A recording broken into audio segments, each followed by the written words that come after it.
Kalau dia berjalan ke area paru-paru, akan menyebabkan penyakit yang namanya infeksi paru. Gas ya. Gas dari makanan-makanan kita, ini kalau terdorong ke area paru-paru, akan menyebabkan penyakit paru-paru, pneumonia, infeksi paru-paru, dan iritasi dinding dada. Menyebabkan sesak nafas biasanya, atau sering ngorok ketika bernafas. Ini disebutkan oleh beliau, Imam Ibnu Qayyim dalam kitab beliau ini, At-Tibbu An-Nabawi. Kemudian ketika uap tadi terdorong ke area hidung, maka akan menyebabkan penyakit polip. Pernah dengar nama penyakit polip? Atau nanti sering terjadi panas, bau di area hidung, ini juga disebabkan karena gas yang tertumpuk di perut. Ketika dia terdorong dan masuk ke dalam jantung, maka akan menyebabkan penyempitan dan penyumbatan pembuluh darah jantung karena gas tadi. Baik. Kemudian ketika gas tadi terdorong ke area telinga, maka akan menyebabkan infeksi telinga. Sumbernya dari gas dalam perut. Dan ketika gas itu terdorong ke area mata, akan menyebabkan penyakit mata. Apa sekarang belekan mata ya? Nah, itu biasa pada anak-anak. Itu bisa jadi karena pencernaannya bergas. Jadi kalau tiang pribadi, keluarga misalnya ada yang sakit mata, itu kita makan buah-buah saja. Kecuali mungkin habis perjalanan dari sini ke sana, ya, kemudian banyak kotoran yang pakai tetes matanya. Tapi kalau tiba-tiba, terutama warna merah di mata itu hadir ketika bangun tidur, ini biasanya dari darah yang kotor dan gas yang terbelenggu di dalam perut yang terdorong ke area mata. Kemudian yang terakhir, kata beliau, apabila gas tadi masuk ke area kepala, maka akan menyebabkan beberapa penyakit kepala. Di antaranya adalah migrain, vertigo, dan stroke. Gara-gara gas. Nah, sekarang pertanyaannya, apa saja makanan-makanan dan minuman-minuman kita yang bergas? Soda bergas tidak? Bergas. Makanan yang dipanaskan berulang, bergas tidak? Bergas. Kemudian buah-buahan apa yang bergas kira-kira? Durian, apalagi buah nangka, rambutan, betul. Apalagi? Kelengkeng itu juga bergas. Kol, nah soalnya coba makan kol nggak? Kol juga bergas itu. Jadi orang gastritis di medis tuh nggak dikasih makan itu. Sekarang yang kita ambil sebagai sebuah nasihat teman-teman, untuk mengurangi resiko-resiko gangguan kepala, gangguan persyarafan, gangguan paru, jantung, kita minimalisir makanan-makanan dan minuman-minuman yang bergas. Terutama yang paling enak di dapur itu adalah yang dipanasin berulang. Apa kira-kira? Santan. Semakin dipanasin semakin enak, betul? Nah, tapi semakin bahaya bagi tubuh kita. Sebenarnya kalau diminum santan itu bagus. Ya, dia kolesterol yang baik buat membuang kolesterol jahat di dalam tubuh. Tapi kapan dia kena api, nah, dia jadi musuh sudah. Tapi enak ya? Oh, enak banget. Semakin enak, semakin kental, semakin enak. Dan ini yang dinasihatkan kita untuk dihindari dengan baik. Kemudian ada beberapa catatan yang unik juga dari para ulama klasik. Saya bacakan saja. Selain daripada terbentuknya gas kentut itu, ternyata kentut ini juga dibentuk dari bakteri-bakteri baik di dalam pencernaan kita. Nama bakterinya itu Escherichia coli, E. coli. Semakin dia banyak jumlahnya, maka gas juga akan semakin banyak. Maka dari itu, cuci tangan sebelum makan itu penting.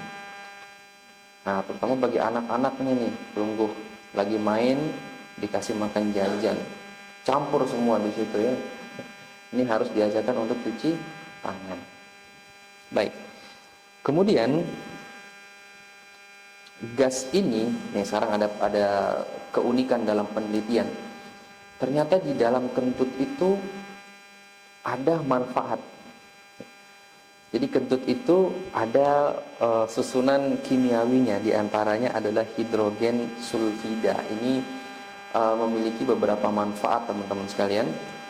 Kalau dihirup, dia bisa memproteksi sel namanya mitokondria sel. Jadi kalau kita menghirup kentut itu dalam jumlah yang kecil, itu bisa membuat imun kita bertambah. Coba lihat, sesuatu yang dibuang tetapi Allah jadikan bermanfaat bagi tubuh. Tapi jangan sengaja dihirup ya. Ini bisa keracunan nanti. Iya. Nah, suara ini, masya Allah ya. Suara letupan kentut, suara letupan itu dari senyawa namanya metana. Itu kalau dikumpulkan oleh para ahli kimia bisa dibuat jadi bom.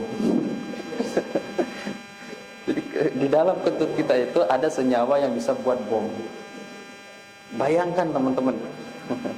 Kalau tidak dikeluarkan meledak nih perut kita ini. Dari itu bagaimana para ulama dulu nggak ada lab ya, tapi bisa ditulis seperti itu oleh Al-Imam Ibnu Qayyim. Lebih dahulu lagi Muhammad Ar-Razi dalam Al-Hawi Fikr juga menyebutkan hal yang sama. Bagaimana mereka mempelajari detail tentang konsep firman Allah Subhanahu wa taala, dan sungguh kami telah menciptakan manusia itu dengan ahsanut taqwim. Kata para ulama tafsir, ahsanut taqwim itu artinya adalah ahsanu qamatin wa ahsanu surah. Sebaik-baik susunan, penciptaan, tata letak organ dengan sistem-sistemnya yang luar biasa, dan sebaik-baik bentuk. Kentut aja bisa jadi bom ya teman-teman. Ya. Tapi di dalam kentut tadi bisa jadi antiseptik. Tetapi kalau dihirup terlalu lama nih bisa jadi masalah juga. Maka dari itu kalau ada orang kentut, kita ya bersyukur alhamdulillah, begitu ya. Baik. Ya. Nah, kita coba lihat teman-teman sekalian. Apa akibat ketika seseorang sering menahan kentut? Ingat tadi kentut itu ada unsur bomnya ya. Jadi kalau ditahan bisa jadi masalah. Nah, ada beberapa gangguan teman-teman, saya catat di sini ada 3 poin saja. Sering menahan kentut ini bisa menyebabkan distensi abdomen atau perut kembung, di mana tekanan gas yang lama ini akan menekan pencernaan. Ini bisa kemana-mana. Nah, biasanya orang yang kalau nahan kentut kepalanya jadi pusing. Pernah nggak teman-teman merasakan hal itu? Nah, kepala jadi pusing itu karena udara naik ke atas. Ini kepala kita jadi isinya kentut nanti. Seperti itu ya.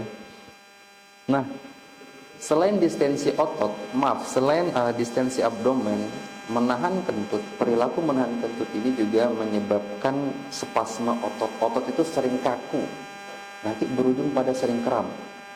Nah, bisa jadi orang yang sering kram itu karena kebiasaan menahan kentut. Coba lihat bagaimana, apa hubungannya ini menahan kentut sampai ke kaki. Ya, Masya Allah. Oleh sebab itu ini disarankan kita untuk tidak ditahan. Ya, tapi juga bukan berarti kita lepas sembarangan gitu ya. Ya, harus ada etikanya begitu ya. Kemudian masalah yang lain juga yang muncul seperti gangguan motilitas usus. Nah, apa itu motilitas usus? Motilitas itu adalah proses di usus ketika mencerna makanan, di peristaltik usus. Seperti ini dia peristaltik usus itu teman-teman. Nah, orang yang sering menahan kentut dia akan spasm, dia akan kaku dia, sehingga makanan juga tidak akan dicerna dengan baik. Banyak makanan yang akhirnya terbuang menjadi kotoran saja. Yang parahnya, apabila kebiasaan ini dilakukan secara sering-sering, akan menyebabkan yang disebut dengan refleksi relaksasi otot anus yang menurun. Apa itu? Seseorang tidak bisa lagi menahan, mohon maaf, BAB dan kentutnya. Jadi jalan tiba-tiba bunyi saja, atau jalan tiba-tiba BAB saja. Biasanya pada orang-orang yang sudah lansia sekali, tidak tahu dia tiba-tiba BAB, BAK. Ini juga bisa menyerang kaum muda dan anak-anak dengan pola sering menahan kentut tadi. Kemudian juga yang cukup parah, kebiasaan menahan kentut ini bisa memicu yang disebut dengan intestinal discomfort syndrome atau nyeri usus dan divertikulitis atau radang usus. Nah, kalau sudah radang usus, kita sudah butuh yang namanya obat-obat nyeri dan obat antibiotik. Biasanya dimasukkan lewat selang infus radang ususnya. Ini biasanya nyerinya cukup hebat, hanya gara-gara menahan kentut. Baik. Ada satu ungkapan dari para tabib klasik, saya lupa yang menyebutkan siapa ini. Mereka mengatakan, wa min harrihu idza hubisat adarrat bil badani idraran syadidan wa rubbama ahdatha amradan mu'lamah. Menahan kentut ini bisa menyebabkan penyakit pada badan, bahkan bisa menyebabkan rasa nyeri di seluruh tubuh hanya dari menahan kentut saja. Maka kita coba ajarkan ini kepada anak-anak ya. Mungkin kalau anak-anak mereka ya lepas-lepas saja, tapi nanti diajarkan bagaimana cara mengeluarkan yang baik. Terutama kita nih, para orang-orang yang sudah dewasa. Baik, sampai jam berapa kita Ustaz? Atau mungkin setengah 11 dulu. Nanti kita lanjutkan lagi ya. Baik. Ya, baik. Baik, kita ini berada di poin kelima ya. Insya Allah nanti masih ada 5 poin lagi. Insya Allah nanti kita coba lanjutkan di pertemuan yang akan datang. Mudah-mudahan yang sedikit-sedikit ini bisa merubah konsep dan gaya hidup kita menjadi lebih sehat dan lebih baik lagi. Sebelumnya saya ulangi lagi teman-teman sekalian, ada 5 hal yang sudah kita sebutkan yang tidak boleh untuk ditahan. Ya, yang pertama tadi kita sebutkan adalah darah ketika dia bergejolak. Mari Bapak Ibu bisa belajar berbekam ataupun fasdu untuk mengeluarkan periodik sebulan sekali atau 1 kali per 3 bulan.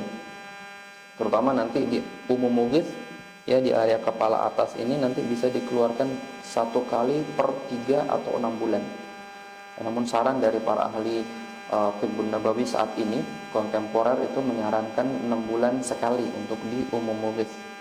Termasuk nanti di qomah 2 juga, itu 3 jari di belakang umum mughith di belakang sini. Kemudian yafuh juga sama, di area kepala ini minimal 1 kali dalam 6 bulan. Nah, terlebih di rakyat ya, di masyarakat Indonesia, kebanyakan mereka mengalami masalah pada lambung.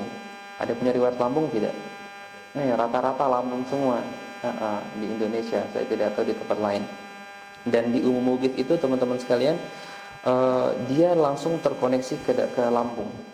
Umum mughith terkoneksi langsung ke lambung. Maka dari itu ucapan dari Al-Harith bin Kildah, al-himyatu ra'su ad-dawa, menjaga kesehatan, terutama menjaga lambung dari makanan, minuman, kelelahan dan stres, itu adalah induknya segala penyakit. Induknya segala obat. Wal pernah kenyang, sering kenyang atau sering makan, ini adalah ra'su adda, induknya segala penyakit. Jadi banyak makan ini bisa menjadi induk dari penyakit. Disebutkan oleh Imam Ibnul Qayyim juga, kebiasaan yang dapat menyebabkan lambung ini enggak selesai masalahnya adalah idkhalu at-ta'ami 'ala at-ta'ami qabla al-inhidam. Memasukkan makanan dengan makanan yang baru sebelum dicerna. Apa maksudnya? Sekarang lagi makan nih, duduk sebentar, ada makanan lagi, santap lagi. Yang tadi belum matang dikasih makanan yang baru. Ini yang menyebabkan masalah lambung, nggak pernah ada selesainya. Nah, sekarang ada statement-statement dari teman-teman dokter, penyakit lambung ini salah satu penyakit yang nggak ada obatnya. Maka obat dari klasik adalah memperbaiki fungsi daripada lambung itu. Apa fungsi daripada lambung kita teman-teman? Menerima dan mencerna makanan. Selama piring tidak dirubah, ya lambung akan tetap baik. Kemudian kita juga tadi sudah menyebutkan tentang kencing dan BAB yang tidak boleh ditahan. Berikut kentut yang memiliki gas metana yang meledak-meledak juga tidak boleh ditahan. Ya, demikian teman-teman apa yang bisa kami sampaikan. Kita coba tanya jawab sekilas. Insya Allah. Fadhal, Ustaz.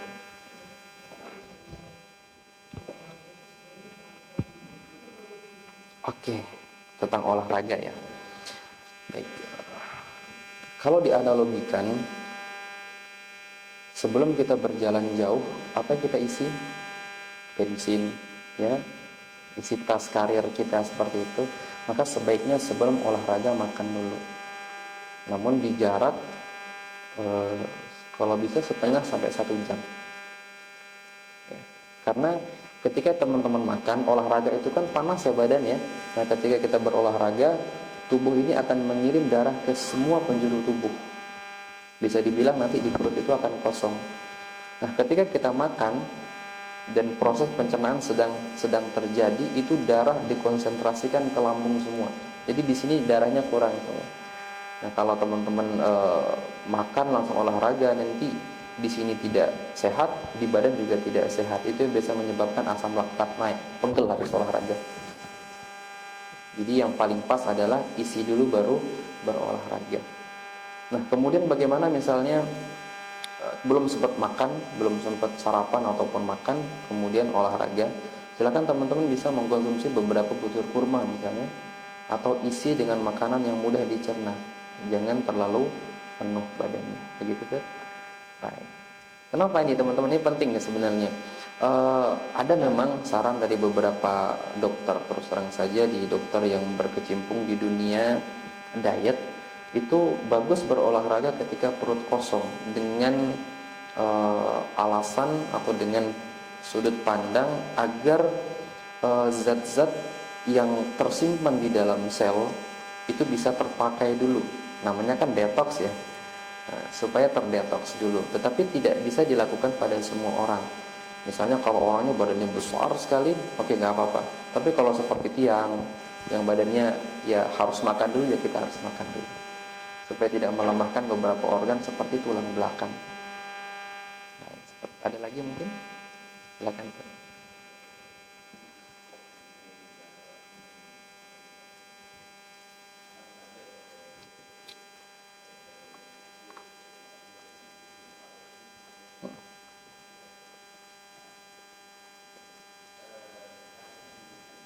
Ini saya.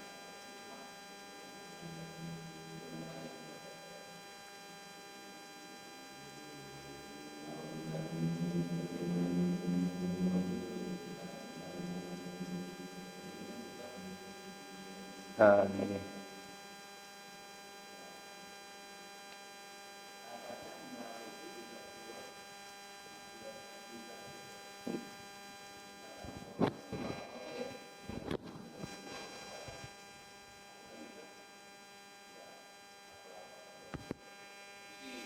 Mesti berdarah juga.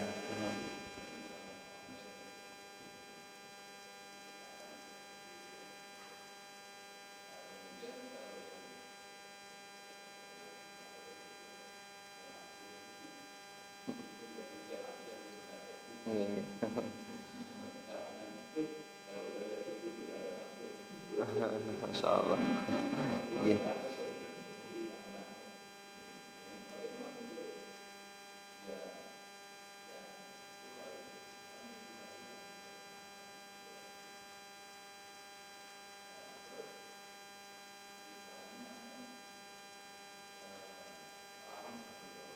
Radang tenggorok, baik.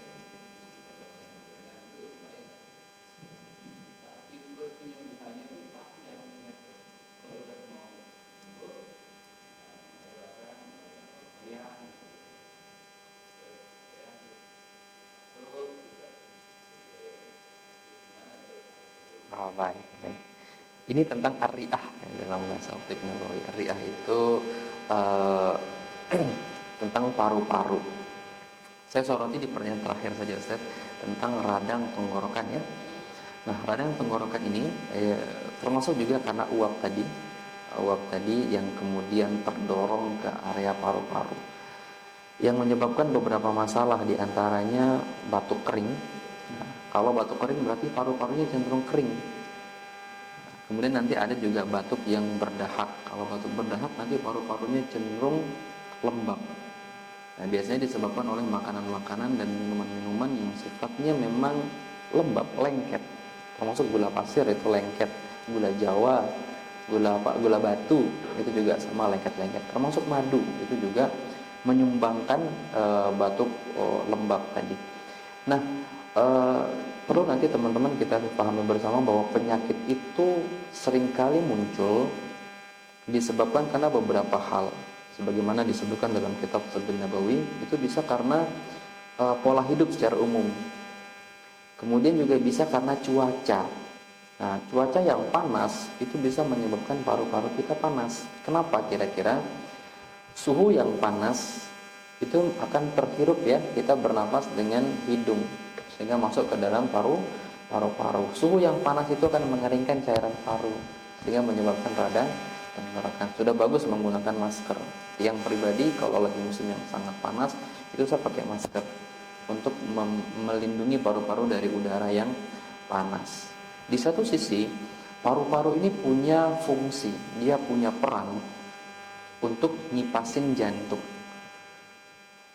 Pernah dalam sebuah konteksnya Al-Imam Ibnu Qayyim mengajak kita merenung, teman-teman sekalian, tentang jantung itu sifatnya panas. Beliau mengatakan begini, faman ladzi ja'ala ar-ri'ata mirwahatun lil qalb. Siapakah gerangan yang menciptakan paru-paru ini mirwahah, kipas bagi al-qalb, jantung.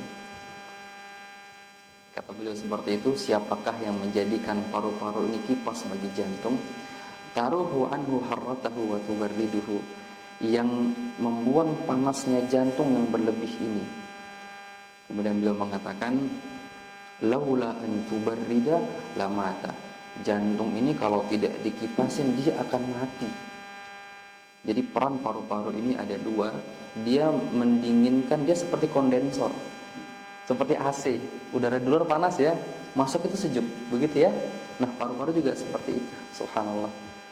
Nah, tapi di satu sisi dia juga harus mendinginkan jantung yang selalu berkobar panas, karena jantung itu adalah sumber kehidupan kita.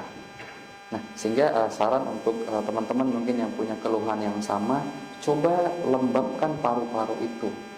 Di antaranya yang dinasihatkan kita oleh Al-Imam adalah dengan mengkonsumsi minyak zaitun yang murni, minimal 1 sendok dalam 1 hari di waktu pagi.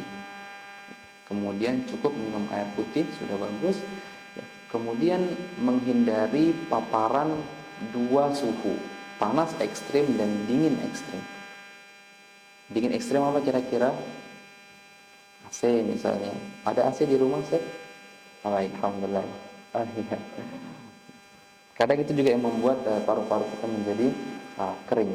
Juga termasuk yang pernah dibahas teman-teman kedokteran itu dengan menggunakan bayam hijau.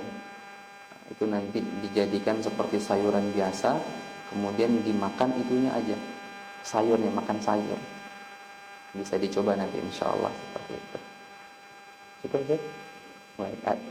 Oh iya, maaf, mimisan. Mimisan itu juga bagian daripada jantung yang panas. Bagaimana tadi disebutkan oleh Ar-Razi juga, mimisan itu adalah salah satu cara tubuh untuk membuang panasnya darah.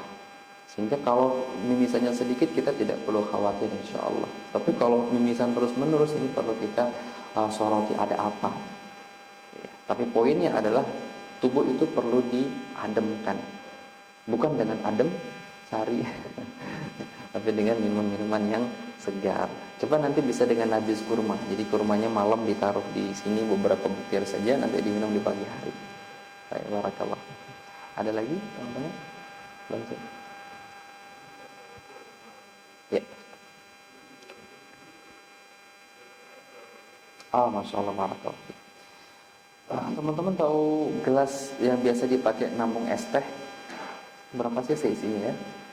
Kita kalau lagi ke gelas yang besar itu ya, gitu. Nanti gelas sekitar itu gelas ukurannya nanti direbus dulu sampai mendidih dulu. Nah, sudah mendidih, kecilkan apinya pakai api lilin ya. Kecilkan api kompornya, kemudian masukkan beberapa butir kurma. Bisa 3, bisa 5, bisa 7. Nah, dibiarkan di atas api lilin itu, air yang panas tadi sekitar 5-10 menit saja. Kemudian nanti bisa diminum hangat-hangat. Yang pribadi sering minum itu tuh. Dia fungsinya ada beberapa, diantaranya dia menguatkan energi vital lambung dan limpa kita, kemudian menambah darah. Nah, terutama para ibu-ibu yang baru melahirkan, mungkin ada perdarahan, nah minum itu tuh. Jangan kurma, apalagi sari kurma, mohon maaf ini saya sebut ya. Tapi minum rebusan kurmanya. Insya Allah cepat naik darah itu. Baik. Ada lagi tuh? Ayo. Boleh, boleh. Boleh. Barakallah. Yang hijaunya. Walaupun sebagian teman-teman yang berfokus pada diet itu sama semangkanya utuh diminum, dimakan. Direbus kemudian dimakan. Sebenarnya fungsinya itu untuk menghangatkan sifat dinginnya kurma itu. Jadi untuk diminum, untuk dimakan secara hangat. Kadang kalau orang yang dingin itu nggak boleh makan semangka banyak. Ada sifatnya dingin dan dia sifatnya diuretik. Diuretik itu bikin kencing terus. Baik, ada set?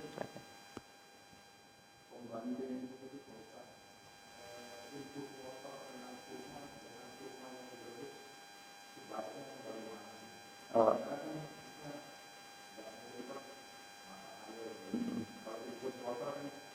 Tinggal dicemplungkan. Okay. Maksudnya pembanding apa ini? Oh, masya Allah, baik, barakallahu fikum. Iya, sebenarnya dua-duanya bagus, hanya saja dia akan diletakkan pada tempatnya. Maksud yang seperti ini, ketika tubuh kita dingin, maka harus dihangatkan sehingga kurmanya direbus. Tapi kalau tubuh kita panas, sering kegerahan, jangan direbus, tetapi jadi untuk menyeimbangkan suhu tubuh saja. Tapi fungsinya nanti sama-sama untuk meningkatkan energi, menambah darah. Karena zat gizi yang ada di kurma itu sudah masuk ke dalam air. Apa istilahnya ya? Osmosis atau difusi. Jadi sudah masuk ke dalam air. Ini bagus buat kita semua. Ya. Ada lagi teman-teman? Tafadhal.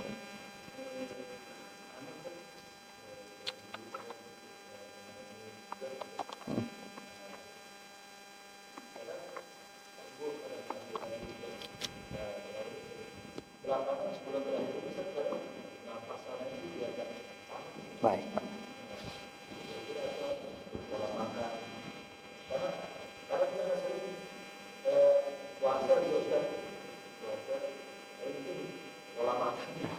Baik. Kalau bagi umat kan beberapa kali karena sakitnya kemana-mana kan, karena seolah-olah jatuh gitu. Iya. Masya Allah. Ya, ini menarik teman-teman. Jadi salah satu tanda angin, salah satu tanda penyakit karena angin. Jadi kalau di tradisional medicine itu kita tidak lagi melihat penyakit itu dengan nama medis ya. Tetapi kita melihat daripada sifat penyakit itu. Nah, salah satu sifat angin itu sakitnya itu pindah-pindah. Sebentar ke sebelah sini, nanti malam pindah ke belakang. Itu adalah pola angin. GERD, secara khusus GERD itu sering disebabkan karena liver, karena organ hati, baik secara psikis maupun secara organ. Psikis itu bagaimana? Setiap kita itu punya mimpi, betul ya? Punya mimpi, punya semangat. Tetapi ketika semangat itu terlalu berkobar, maka dia akan menekan dan mengeringkan lambung. Filosofinya seperti itu nanti. Kita ulangi lagi. Masya Allah. Sampai mana tadi? Ketika seseorang punya mimpi yang tinggi, dia punya semangat yang kuat. Nah, semangat yang kuat itu apabila tidak dibarengi dengan pola hidup yang bagus, maka yang kalah nanti lambungnya. GERD, jadi GERD biasanya. Nah, atau nanti ada asam lambung naik begitu ya. Nah, itu adalah jiwa kita. Jiwa kita, dan semua kita punya jiwa teman-teman sekalian, punya keinginan, punya hasrat untuk hidup. Nah, oleh sebab itu di dalam agama kita sendiri kita disarankan untuk terus bertawakal sama Allah Subhanahu wa taala. Ya. Tawakal dalam segala hal untuk apa? Sebenarnya dalam dunia kesehatan untuk menjaga lambung kita ini karena dia sering ditindas oleh keberanian kita, keinginan kita, kekokohan hidup kita. Nah, begitu kisahnya seperti itu. Nah, adapun untuk cara yang bisa kita gunakan ini ke ibu saya sendiri, Ustaz. Ibu itu punya GERD yang udah kronis beliau. Beliau itu coba sering nafas dalam. Jadi latihan nafas, bukan meditasi Ustaz ya. Jadi sekedar mungkin duduk santai sambil olah nafas, buang nafas. Artinya dia punya me time sendiri. Enggak berpikir pekerjaan, tidak berpikir tugas dan lain-lain. Me time. Kemudian juga bisa nanti menggunakan teh hijau. Teh hijau. Saran menggunakan matcha. Jadi ada teh Jepang warna hijau itu enak. Kemudian nanti juga bisa menggunakan yang enak nih. Apa namanya? Ubi celembu. Wah, itu juga bisa tuh. Enak nggak? Ubi celembu. Kemudian bisa pakai ubi Jawa juga tapi yang warnanya ungu. Warnanya ungu atau warna yang putih juga bisa digunakan. Nah, kemudian nanti bisa juga menggunakan lauk ikan gabus. Nah, ikan gabus. Sekarang juga sudah ada pil-pilnya itu dijual, juga bisa nanti digunakan untuk sebagai terapi pengobatan. Jus-jus yang bisa digunakan seperti jus seledri itu juga bisa digunakan untuk kasus-kasus GERD. Namun yang paling utama, sebagaimana pesan dari ahli klasik seperti Ibnu Sina, selalu temukan periode kapan dia muncul GERD itu. Misalnya, saya telat makan, GERD-nya muncul, berarti obati telat makannya. Polanya, saya kurang tidur tadi malam, GERD-nya muncul. Nah, perbaiki pola itu tadi. Saya habis marah-marah nih, GERD-nya jadi timbul, berarti perbaiki pola itu. Itu sebenarnya sumber utama daripada sebuah. Nah, kita nanti perlu coba cari tahu apa nih yang membuat itu bisa terjadi. Nanti perlu bisa perbaiki dari sana. Betul ya? Barakallahu. Ya. Oh ya. Baik. Ini dulu ya. Baik. Ada pertanyaan teman-teman sekalian, bagaimana cara mengetahui tubuh kita panas atau dingin? Saya coba kasih 2 clue ya teman-teman. Saya kasih 2 clue. Tubuh panas itu bisa dirasakan. Di antaranya kita mudah gerah. Mudah gerah. Kadang-kadang ada orang yang di bawah AC pun merasa kepanasan. Itu tubuhnya cenderung panas. Ya. Sebenarnya ada pendalaman nanti dia panasnya karena unsur jiwa kita atau memang panas karena energi di dalam tubuh kita. Tetapi saya coba buat secara general dulu. Tubuh panas itu kita bisa rasakan panas di dalam tubuh kita itu sendiri. Kemudian kalau tubuh itu dingin, itu kita terasa dingin memang. Jadi badan kita kalau kita pegang dingin, susah keringetan, itu cenderung tubuhnya dingin. Itu yang pertama. Kemudian yang kedua, teman-teman bisa lihat dia dari lidah. Lidah yang berwarna merah itu cenderung panas. Merah semua nih lidahnya, itu cenderung panas. Kalau pucat, putih, itu dia cenderung dingin. Yang kedua. Yang ketiga, teman-teman bisa identifikasi dari pertanyaan, saya suka makan atau minum apa nih? Misal, tanya kepada diri sendiri, saya sukanya minum panas-panas, berarti tubuhnya dingin. Saya sukanya minum es-esan nih, berarti tubuhnya panas. Seperti itu. Dapat ya? Baik, barakallahu fikum. Ada lagi? Ya. Baik. Barakallahu fikum. Pengaruh sulit tidur, insomnia, ada beberapa sebab teman-teman sekalian. Secara medis itu biasanya dipengaruhi karena kurang darah,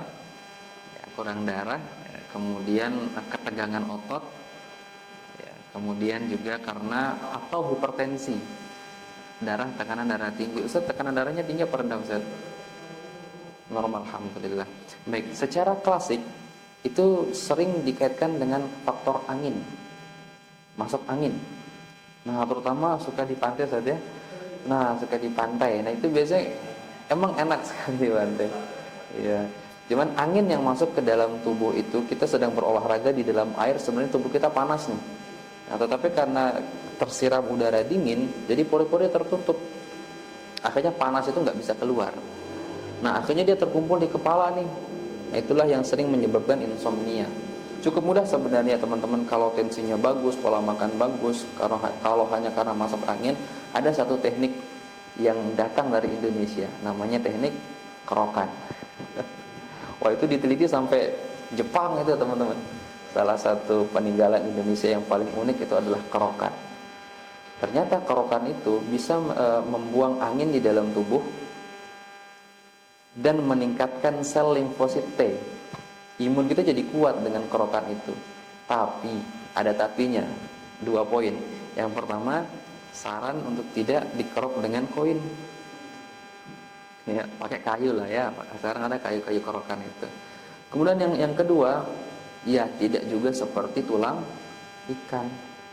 Pernah lihat ya, orang kalau dikerok sampai merah banget, seperti sampai tulang ikan. Pernah lihat nggak teman-teman? Kerokan itu sebenarnya cukup berwarna merah, hangat sudah cukup. Kalau di istilah China namanya guasa. Guasa itu adalah teknik kerokan yang menimbulkan corak merah. Itu sudah cukup. Itu bisa dirutinkan teman-teman. Itu bagus sekali untuk kesehatan. Yang pribadi untuk anak-anak itu rutin. Apalagi habis main, kita kerokin sedikit saja sampai warna sedikit kemerahan. Ada gambaran Ustaz? Baik, barakallahu fikum. Ada lagi teman-teman? Baik.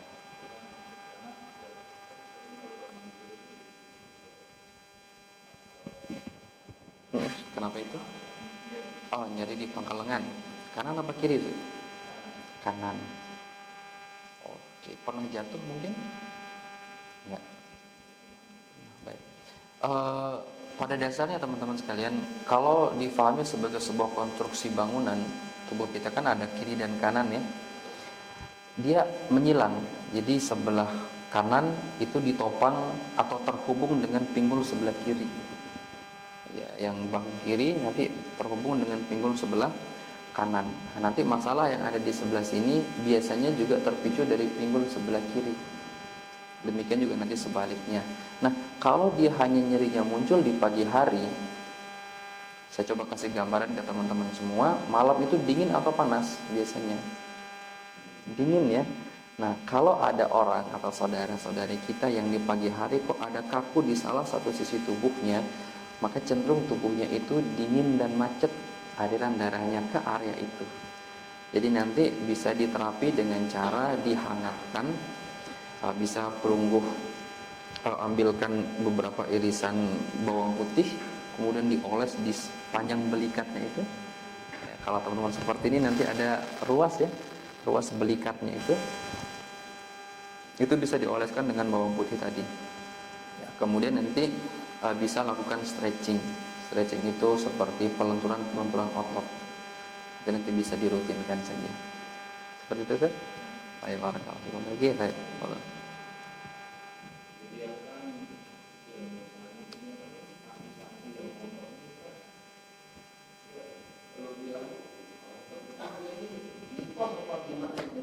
Ya.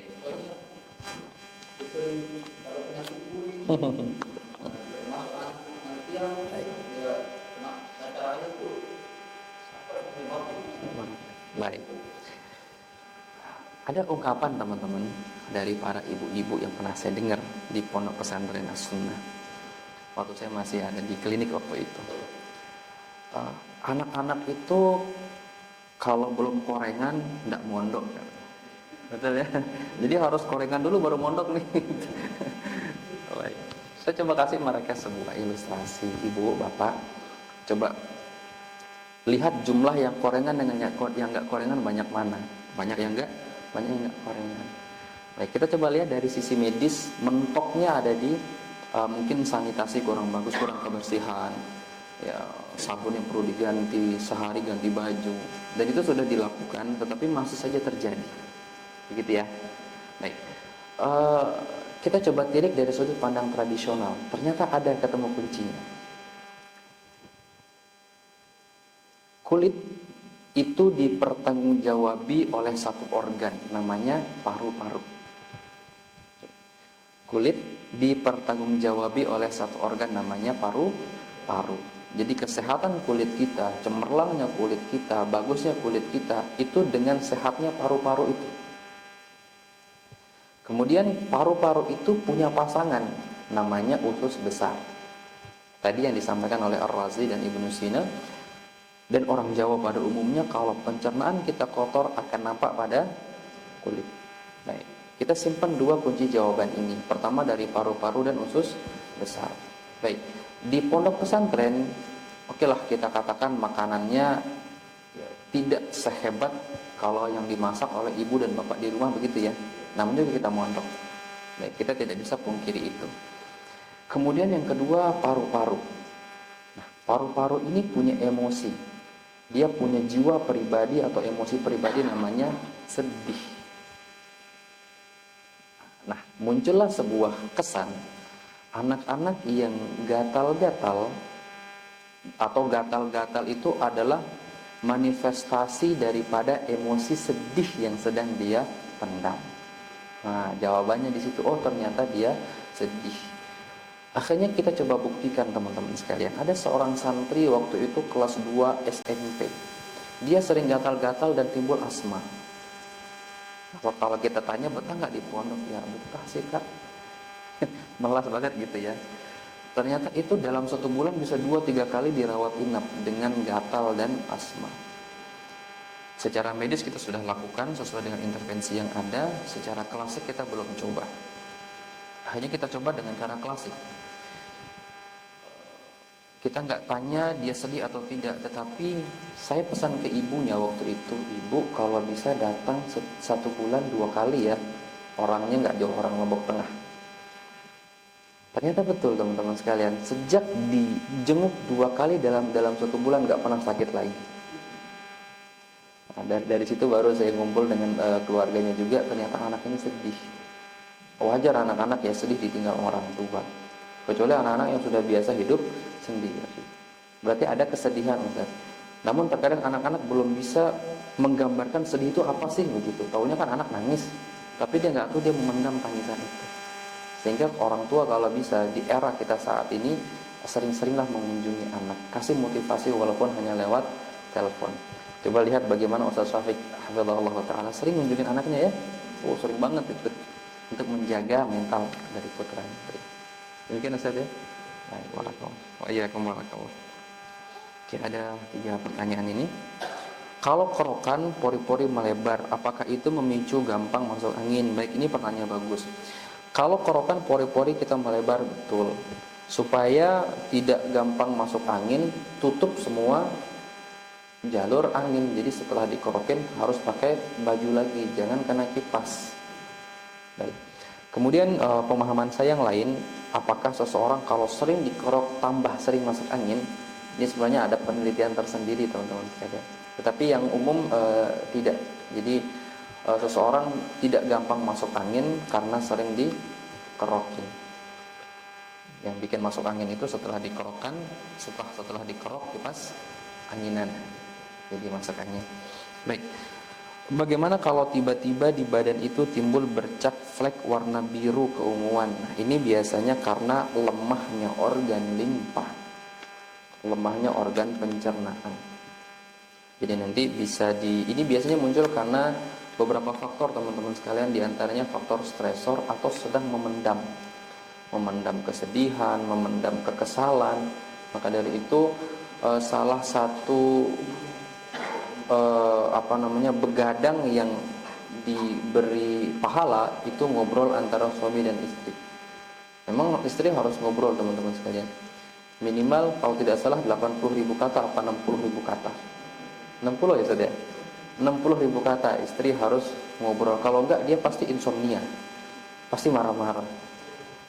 Karena memang penghubung antara otak kanan dan otak kiri itu dihubungkan dengan satu sistem namanya corpus callosum. Ini kalau nggak dibalance dengan mengeluarkan kata-kata yang banyak, cerita, ya nanti mereka akan punya banyak masalah, termasuk nanti di warna kebiruan dan keunguan ini.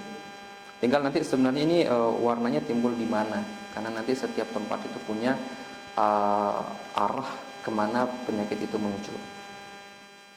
Kemudian apa hubungannya operasi dengan keluar kentut. Oh, masya Allah ya. Biasanya ketika seseorang sebelum dioperasi itu dibius, kan ya, ada bius yang setengah badan, ada bius yang sepenuh badan, bius lokal namanya. Nah, eh, pembiusan itu punya efek menghentikan semua kerja organ kecuali jantung dan paru. Jadi usus-usus besar, usus halus kita itu berhenti sejenak ketika sudah disuntikan obat bius. Nah, untuk memastikan obat bius itu berhenti bekerja, itu kentut dulu. Maka dari itu orang yang habis operasi sebelum bisa kentut nggak boleh makan, nggak boleh minum. Kenapa? Kalau dipaksa makan atau minum bisa tersedak masuk ke paru-paru, repot nanti. Nah, seperti itu. Sehingga nanti harus dipastikan sudah kentut atau belum. Baik, ada lagi Ustaz? Cukup? Apa Ustaz? Ya. Beberapa obat itu mungkin bahan bakunya itu dari hewan gitu. Mana ada baca di sosial media kalau bahan bakunya itu dari hewan berbeda itu ada yang bilang haram, ada yang bilang tidak, itu bagaimana? Baik. Dari apa tadi? Keledai. Ya. Obat apa ya yang panjenengan tahu? Ada obatnya, ada kupang. Oh iya iya. Dan botol begini. Nggih.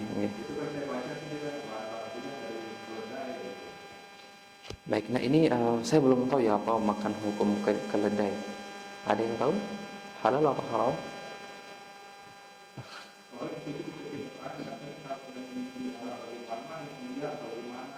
Betul. Oke, nanti coba ditanyakan kembali tentang hukum mengkonsumsinya. Saya coba lihat dari sudut tips saja ya, dari sudut kedokterannya saja. Keledai ya. Nah, keledai yang hidupnya bebas itu cenderung efek obatnya itu lebih kuat daripada mereka yang dikurung. Kalau tidak salah khilaf ya, saya agak lupa ingat. Dia punya sifat panas. Keledai itu punya sifat yang panas, sehingga dia sering digunakan untuk mengobati tubuh yang dingin seperti kasus-kasus pada rematik, kemudian lambung dingin yang orang itu kalau makan langsung mual muntah, itu bisa gunakan pil itu. Sebenarnya di Tibun Nabawi itu kita diarahkan ke yang lebih aman itu dengan habatus sauda, tetapi yang bijian, yang serbuk, bukan yang ya kapsul boleh tapi yang serbuk. Kalau tiang itu punya yang serbuk, jadi sekali minum itu paling cuma 3 biji, 9 biji itu paling banyak dalam satu hari. Jadi yang kita lihat nanti sifatnya. Kalau yang dikurung tuh biasanya dia dingin. Biasanya cenderung dingin. Ini cocok untuk orang-orang yang sering gatal tetapi yang merah. Gatal tetapi yang merah. Atau kalau digigit nyamuk itu jadi merah, bahkan jadi jadi bernanah. Pernah nggak nemu digigit nyamuk tapi sampai bernanah tuh? Nah, itu bisa seperti itu. Ada gambaran tadi ya? Barakallahu fikum. Ada lagi ya? Cukup, baik. Itu teman-teman sekalian yang bisa saya sampaikan pada hari ini. Mudah-mudahan Allah berikan manfaat untuk kita semua. InsyaAllah kita bisa lanjutkan InsyaAllah di pertemuan mendatang tentang 5 hal yang tidak boleh ditahan, untuk melanjutkan kajian yang tadi. Teman-teman sekalian, sebagai sebuah pesan, apa yang kita sampaikan pada hari ini bukan sekedar cerita saja. Mudah-mudahan bisa menjadi efek merubah gaya hidup kita untuk bisa lebih sehat lagi demi masa depan kita ataupun masa depan anak-anak kita sebagai role model bagi mereka, seperti itu. Kurang lebihnya tentunya saya mohon maaf, segala kelebihan itu datang dari Allah Subhanahu wa taala dan kemuliaannya. Yang kurang itu datang dari saya pribadi dan kebodohan saya, dan mohon saya dimaafkan tentang hal itu. Kita tutup bersama-sama dengan doa kafaratul majelis. Subhanakallahumma bihamdika asyhadu an la ilaha illa anta astaghfiruka wa atubu ilaik. Wassalamualaikum warahmatullahi wabarakatuh.